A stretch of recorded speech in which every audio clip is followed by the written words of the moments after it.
And after that, I decided to become a movie star.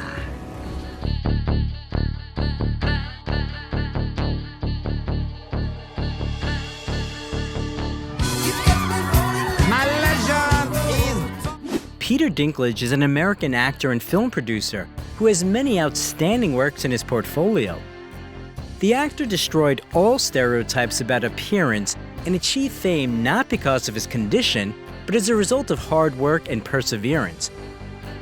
In this video, we will tell you about the life of a small actor with a huge talent.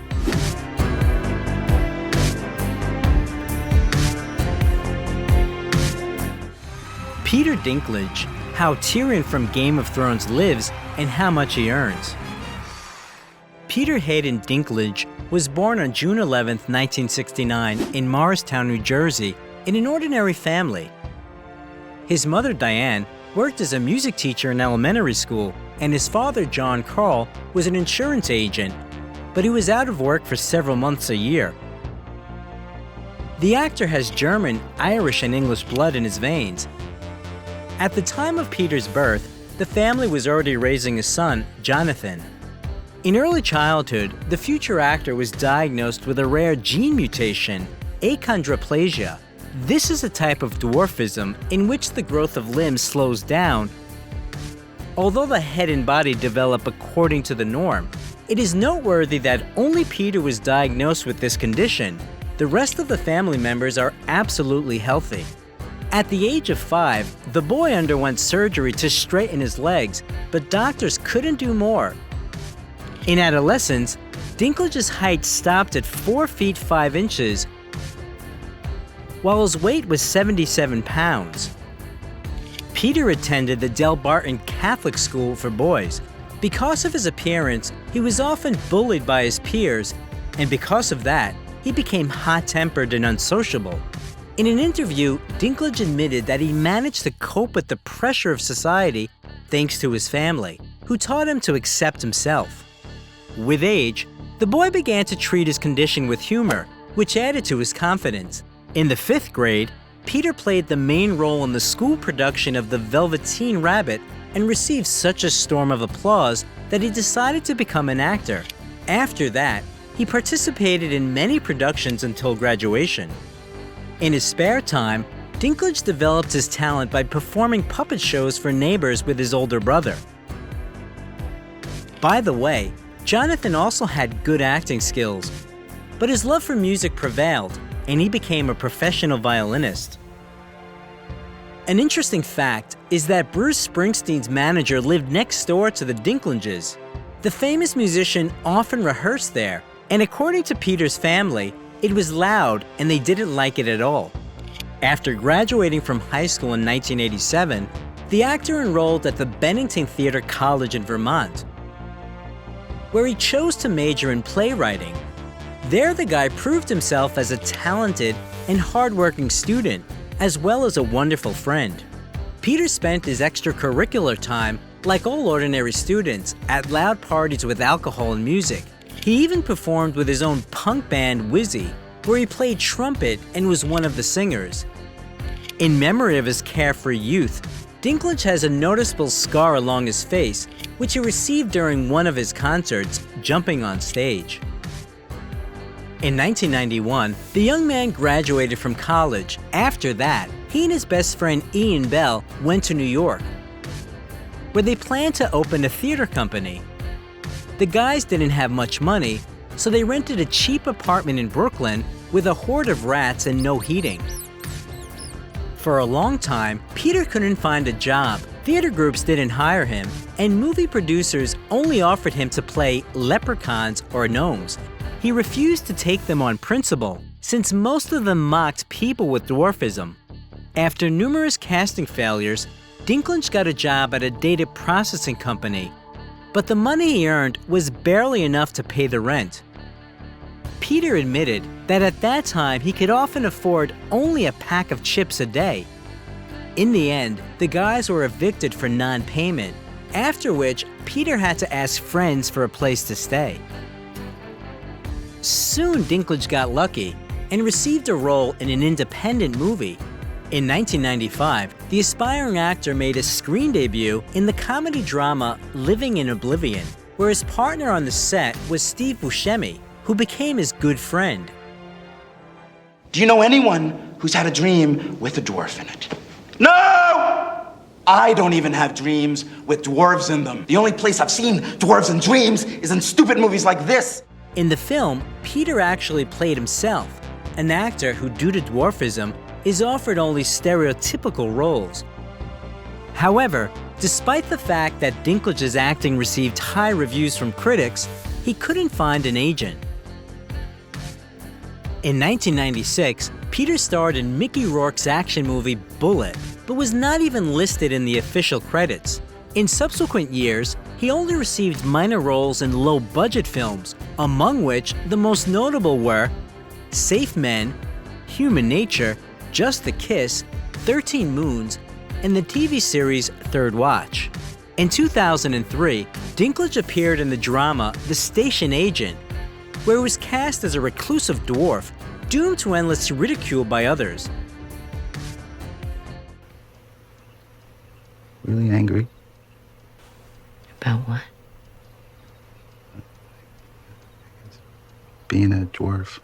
This role was a real breakthrough in his career and brought him many nominations for film awards, including the Screen Actors Guild Award for Outstanding Performance by a Male Actor in a Leading Role. In the same year, the actor starred in the Christmas comedy film Elf and in the drama Tiptoes, where his partners on the set were Gary Oldman, Matthew McConaughey, and Kate Beckinsale. Peter also appeared on the stage of the New York Public Theater, playing the titular role in Shakespeare's Richard III, which was his longtime dream. Subsequently, Dinklage performed in many more plays. His love of the theater played a crucial role in the actor's personal life. Back in the late 90s, he met a theater director, Erica Schmidt, and a strong friendship arose between the young people based on mutual interest in dramatic art. And over the years, it turned into love. In 2004, Peter proposed to his beloved, and a year later, the couple had a modest wedding.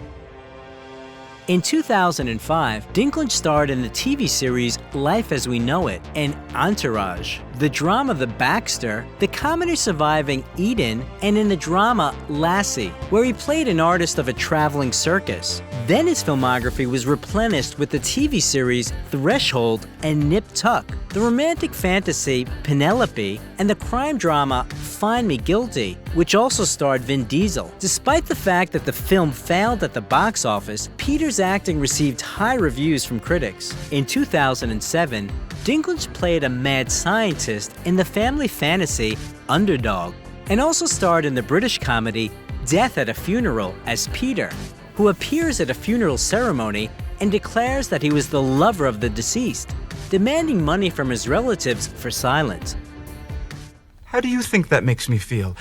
No, I'll tell you how that makes me feel. Cheap. Like a cheap slut. Don't you think I deserve something? The film became so popular that 3 years later, they made an American remake where Peter again played the same character, only with a different cast. In 2008, the actor appeared in the movie Chronicles of Narnia, Prince Caspian, where he played the dwarf Trumpkin. After the release of the film, critics unanimously stated that Dinklage failed to eliminate the stereotypical image, and he himself considered participation in this project a great disappointment. Then Peter's filmography was replenished with such works as the sitcom 30 Rock, the drama St. John of Las Vegas, the drama I Love You Too, the thriller The Last Rites of Ransom Pride, and the dark comedy Pete Smalls is Dead, where the man also acted as an executive producer. In 2011, Dinklage appeared in the romantic comedy drama A Little Bit of Heaven, as well as in the acclaimed series Game of Thrones, based on the series of novels A Song of Ice and Fire by George Martin. What you see is a dwarf. If I had been born a peasant, they might have left me out in the woods to die. Alas, I was born a Lannister of Casterly Rock. Things are expected of me. It is noteworthy that Peter became the first approved actor who didn't even participate in the casting. In the series, Peter played Tyrion Lannister, nicknamed the Imp, who led a rampant lifestyle. After the premiere of the first season, Dinklage's photo appeared on the cover of Rolling Stones. Playboy magazine called him a sexy man, and GQ awarded him the title of Stud of the Year 2011. The actor himself is skeptical about these titles, as he doesn't believe that in reality, women will be interested in people with dwarfism. Subsequently, Peter starred in 7 more seasons of Game of Thrones, until 2019. In an interview, he admitted that when he got his hands on the script, he started reading it from the end to make sure that his character would live to see the last episode. At the same time, with each season, the popularity of his character only increased, and eventually he took second place in the ranking of the best characters of the series, second only to his on-screen sister, Cersei. At some point, I want to hear how a Night's Watch recruit became king in the North. As long as you tell me how a Lannister became hand to Daenerys Targaryen. Long and bloody tale. To be honest, I was drunk for most of it. By the way, Lena Headey, who played Cersei, is a longtime friend of Peter, and he advised the directors to invite her to the role. It's worth mentioning that among the actors of the series, Peter received the largest number of awards: 4 Emmys, a Golden Globe Award, a Saturn Award, and a Screen Actors Guild Award. And the New York Times called Peter Dinklage one of the 8 actors who turned television into art. Game of Thrones has become the most successful HBO project of all time, as well as the most expensive in the fantasy genre. According to some reports, Peter's fee per episode was $150,000 in the first 2 seasons, $300,000 in the 3rd and 4th seasons, $500,000 in the 5th and 6th seasons, and the last season brought him $1.1 million per episode. Thus, Dinklage's total income from filming in the series exceeded $30 million. In between Game of Thrones seasons, the actor participated in other projects, voicing cartoon characters Scrat's Continental Crack-Up Part 2, Ice Age Continental Drift, Rick and Morty, and Angry Birds Movie 2. He also voiced Tyrion in the video game based on the series. In addition, Peter appeared in several films. In 2013, his filmography was replenished with the drama A Case of You and the comedy Knights of Badassdom. And in 2014, he appeared in the dramas Lowdown and The Angriest Man in Brooklyn, as well as the fantastic action movie X-Men: Days of Future Past, where he played the evil scientist Boulevard Trask. By the time you see the need for my program, it'll be too late. And you will have lost 2 wars in 1 lifetime. It's worth noting that Dinklage wanted to star in this film so much that he agreed to the role without even reading the script. His acting received high reviews from critics, and he himself was nominated for the MTV Channel Award for Best Villain. In 2015, Peter starred in the drama Taxi and in the fantastic comedy Pixels, which was criticized and was nominated for the Golden Raspberry Anti Award. In 2016, Dinklage, together with his business partner David Ginsburg, founded a film production company, Estuary Films. In the same year, his filmography was replenished with the comedy The Boss, and in the following year, he appeared in the detective Rememory, the dramas 3 Christs and 3 Billboards Outside Ebbing, Missouri, starring Frances McDormand and Woody Harrelson. You 2 boyfriend and girlfriend? Early stages, you know? Is that right? We had a couple dates. The latter picture received high reviews from critics, and the creators, along with the actors, received many awards, including 2 Oscars and 4 Golden Globes. Despite the fact that Peter himself didn't receive anything for his role, the audience noted his image as one of the most memorable.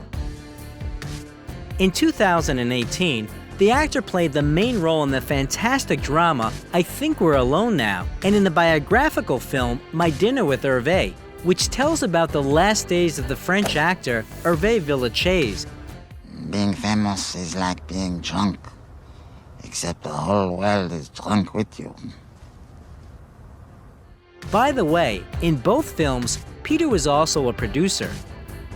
In the same year, Dinklage appeared as a giant dwarf in the superhero movie Avengers: Infinity War, which became one of the highest-grossing films in history. What happened here? You were supposed to protect us. Asgard was supposed to protect us! Asgard is destroyed. In 2019, Peter played a cameo role in the comedy Between Two Ferns, the movie. And next year he starred in the thriller I Care a Lot. He also voiced one of the characters of the cartoon The Croods: A New Age. In 2021, Dinklage appeared in the title role in the musical Cyrano, based on the plot of the stage play of the same name, the script of which was written by his wife. Freak. Is that it? Have you exhausted your dictionary of scorn? Interestingly enough, he literally begged Erica to choose him for this role, as he dreamed of singing on stage. However, unlike the original work, the disadvantage of the main character is not a huge nose, but a small stature. For his brilliant performance in the musical, Peter was nominated for a Golden Globe. Now Peter's acting career is still on the rise. In the summer of 2022, the comedy American Dreamer premiered. Also, the filming of the movies She Came to Me, The Toxic Avenger, and Brothers has already been completed. And The Hunger Games, The Ballad of Songbirds and Snakes, and Hit Pig are at the stage of filming. To date, Dinklage's fortune is estimated at $25 million, which includes film royalties and advertising contracts. In 2017, Peter starred in an advertising short film of the beer brand Estrella Damm, and in 2018, he rapped in a commercial for Doritos and Mountain Dew with Morgan Freeman. The actor also advertised Cisco's The Network Intuitive.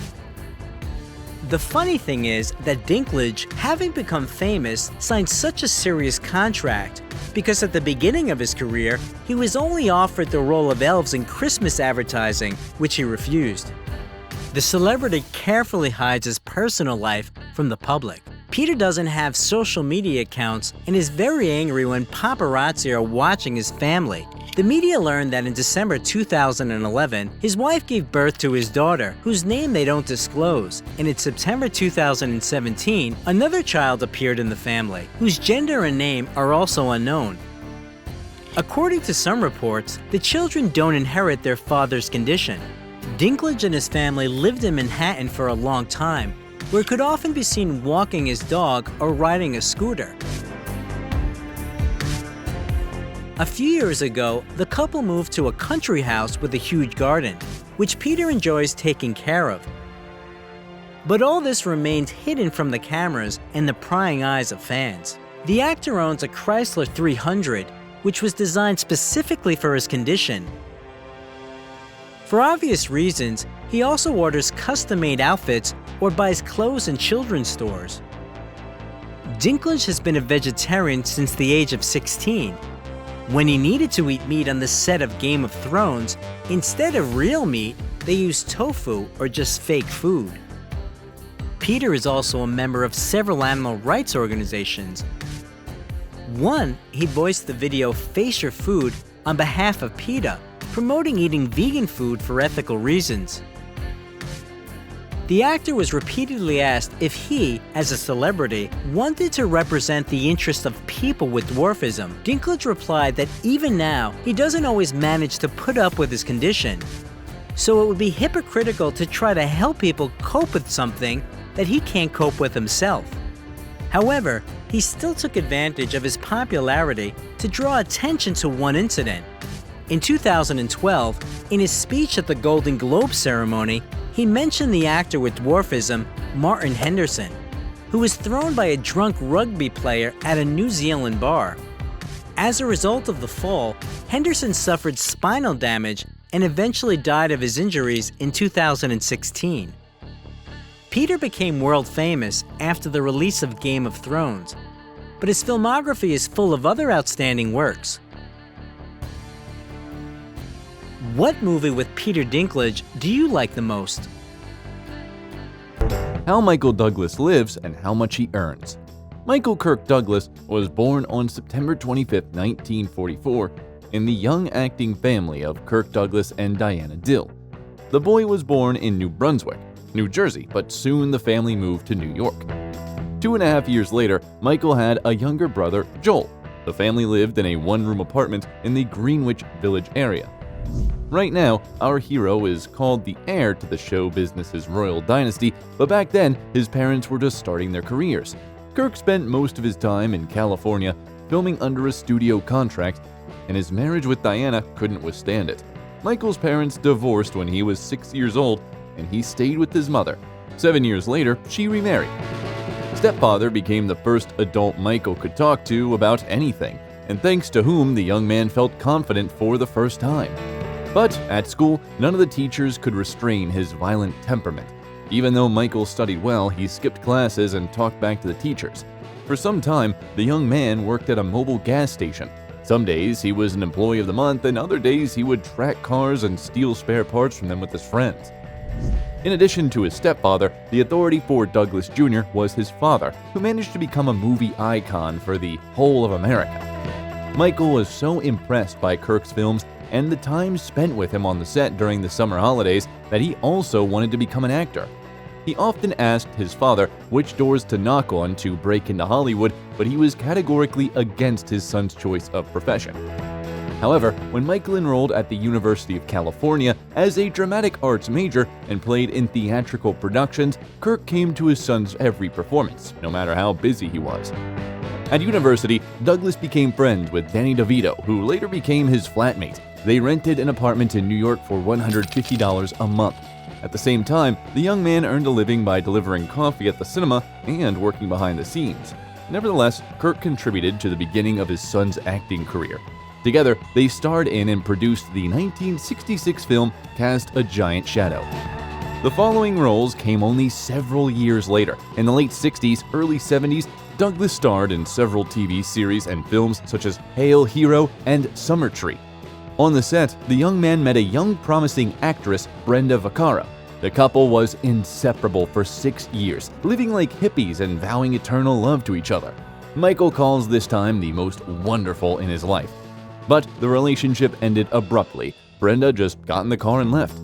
The young actor's first significant work was the role of an inspector in the TV series The Streets of San Francisco, which he received in 1972 and played for 5 years. I've got 2 eyewitnesses. What did they see? Police brutality. Oh, come on now. Joe Landers? Look, he may be a little hard-nosed, but he never manhandled anybody. I don't buy that. All right, did they see the gun go off? Not who was holding it, no. His partner on the set was Kirk Douglas' friend Carl Malden. He called Michael the son he never had and insisted on his participation in the project. Interestingly, even after moving to Hollywood, Michael continued to pay his part of the rent while DeVito remained in New York. Also in 1972, our hero appeared in the films When Michael Calls and Napoleon and Samantha. The latter has become a classic of American children's films. Later, Douglas was caught up with the work behind the scenes. He directed one of the episodes of Streets of San Francisco and began working on the film adaptation of Ken Kesey's novel One Flew Over the Cuckoo's Nest. The rights to the film adaptation belonged to Kirk, but he abandoned the hope of implementing the project, so he handed them over to his son. The film surpassed all expectations, winning 5 Oscars and bringing fabulous profits to the Douglas dynasty. Since then, our hero has acted as a producer in many films in which he starred. In 1977, Michael married the daughter of an Australian diplomat, Deandra Luker, and a year later they had a son, Cameron. According to both spouses, their life together was like a volcano. It subsided for a while, then erupted with terrible force. And there were a lot of infidelities. Deandra said in an interview that she once caught her husband with her friend, but each time she forgave him. In 1978, the thriller The China Syndrome was released. Douglas's payout in which amounted to $262,000. For his next film, the sports drama Running, Michael trained a lot and ran about 55 miles a week. In addition, he stopped smoking 2 packs of cigarettes a day and lost almost 13 pounds. Then, the movie It's My Turn came out, but a successful career had to be put on pause for several years. In 1980, Douglas was seriously injured at a ski resort and returned to the screens only in 1983 with the crime thriller The Star Chamber. It didn't become widely known, unlike his next work, the adventure film Romancing the Stone. Michael, who also became the producer, bought the script for $250,000, and as a result, the box office around the world exceeded $85 million. Oh, God damn it, what a ride, huh? I'm telling you, this has turned out to be one hell of a morning. Equally successful was the sequel titled The Jewel of the Nile in 1985, although Douglas took part in the sequel without much desire. Soon, the musical A Chorus Line was released on the screens, and in 1987, the world saw two hits at once, Fatal Attraction and Wall Street. For the former, Douglas received $13 million, and for the later, 2 major film awards, a Golden Globe and an Oscar. In addition, the role of the stock market shark and concurrently the main villain ironically inspired many people to make a career in economics and the stock market. In 1989, Michael presented to the audience the crime thriller Black Rain and the comedy The War of the Roses. In the latter, he worked with his friend Danny DeVito. Then, he produced several films, including the action movie with Jean-Claude Van Damme, Double Impact, and starred in the military drama Shining Through. But the absolute hit of 1992 was the thriller Basic Instinct, for which Douglas received $15 million. My sex life's actually pretty shitty since I stopped seeing you. Started developing calluses. According to Michael, shooting the sex scene with Sharon Stone was torture because they had to repeat the choreography for 10 hours of the shooting day for 5 days in a row. In addition, the actor forbade shooting himself naked from the front. By the way, he performed almost all the car stunts on his own. The role of the detective from Basic Instinct became one of the brightest in Douglas's career. But he didn't get stuck in one role. In the next movie, Falling Down, he appeared in the image of an average guy who cannot stand the injustice of the world. To participate in the project, Michael canceled a family vacation and later called this role his favorite. Then, the actor added several roles to his filmography in the films Disclosure with a payout of $12 million and American President. While working on the latter, Douglas discovered a distant relationship to U.S. President Richard Nixon and both Bush, and the payout amounted to $15 million. His intuition for hits didn't let the actor and producer down. Each of his next projects was a great success. For example, the adventure film The Ghost and the Darkness and the thrillers A Perfect Murder and The Game, for each of which Michael received $20 million. Oh, no, you've got to be kidding. What is happening? This is what I was trying to explain to you. This is a game. Meanwhile, big changes were taking place in his personal life. Since the mid-90s, their marriage with Deandra was a conformity, and they just couldn't agree on the terms of the divorce. Even the marriage contract didn't make the task easier because Deandra wanted to increase the amount of compensation and Michael wanted to reduce it. At the same time, he was invested in a new relationship. In 1998, at the screening of The Mask of Zorro, he saw Catherine Zeta-Jones and was so fascinated by her that he immediately declared his desire to become the father of her children. Later, the actress would admit that she immediately fell in love with him, but didn't want to have an affair with the taken man. However, 6 months after they met, they would spend hours on the phone talking about everything in the world.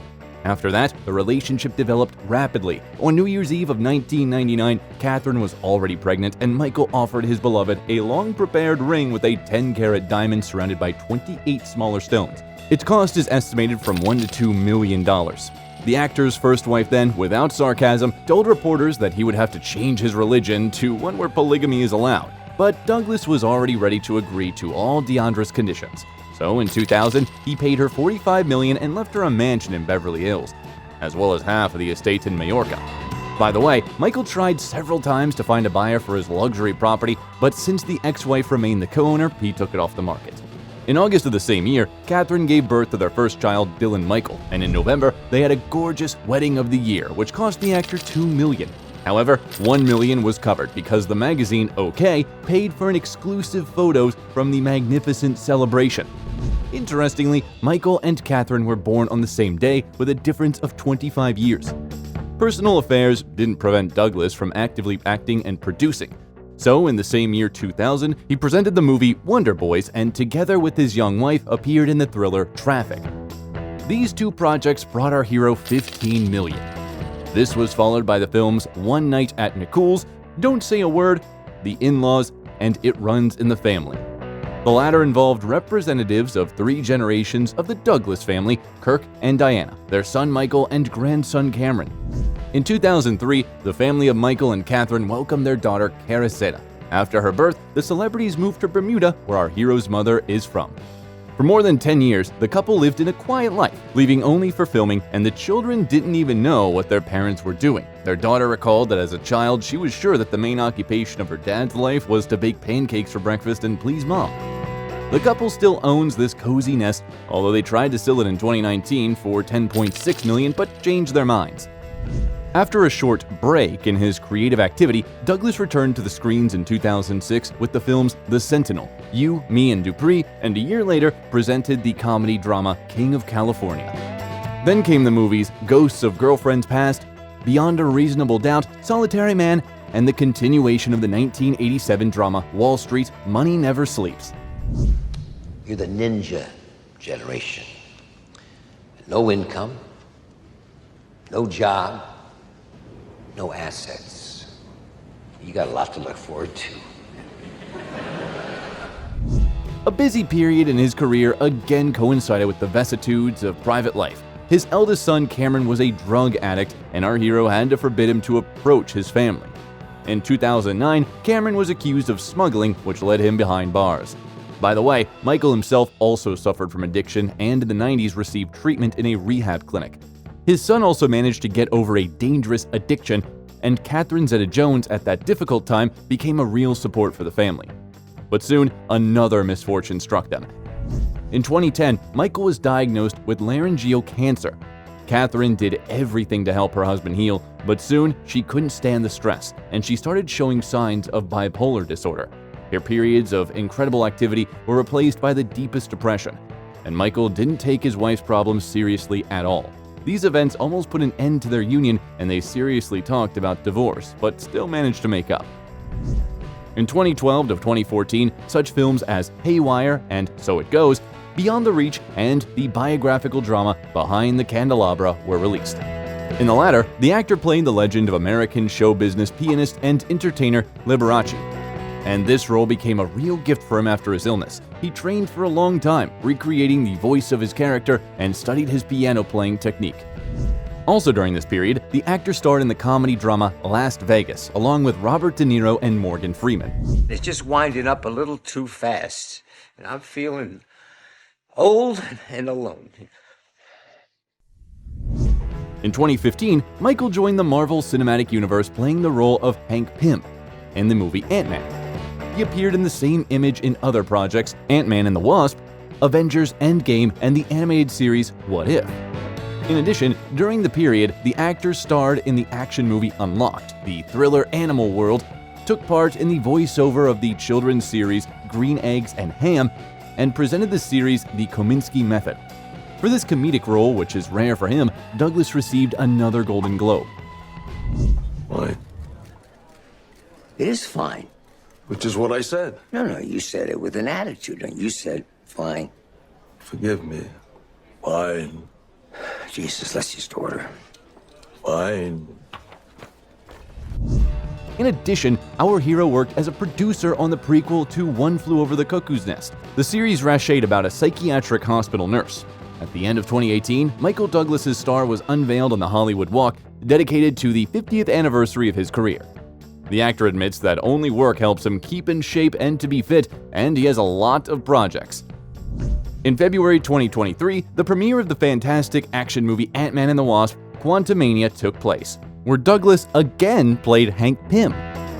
The filming of the series, Franklin, about American President Benjamin Franklin, has already begun, and work is underway on a historical series about the relationship between two other presidents, Reagan and Gorbachev.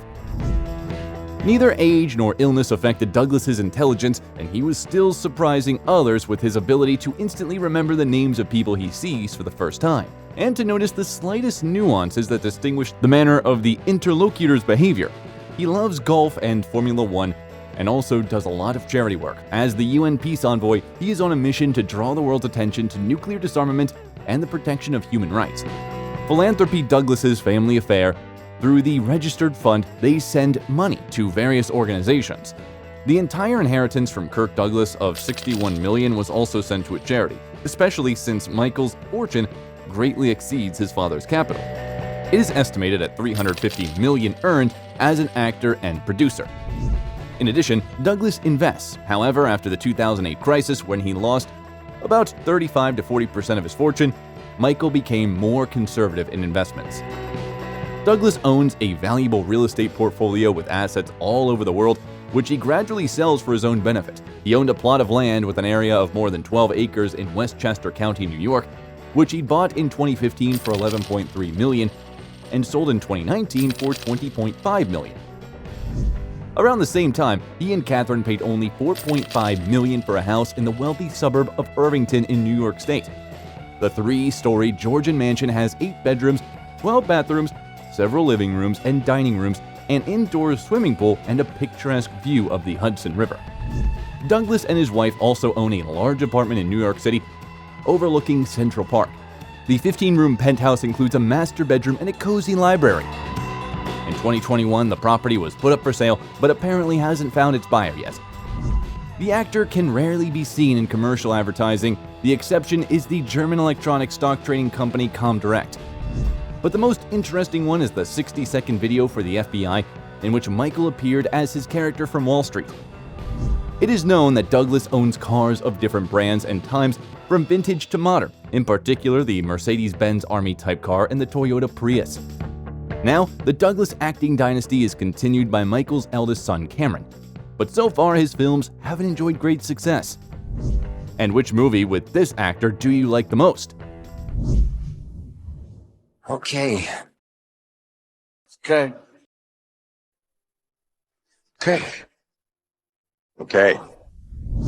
If you liked the video, leave a like and subscribe to the channel so you don't miss anything interesting.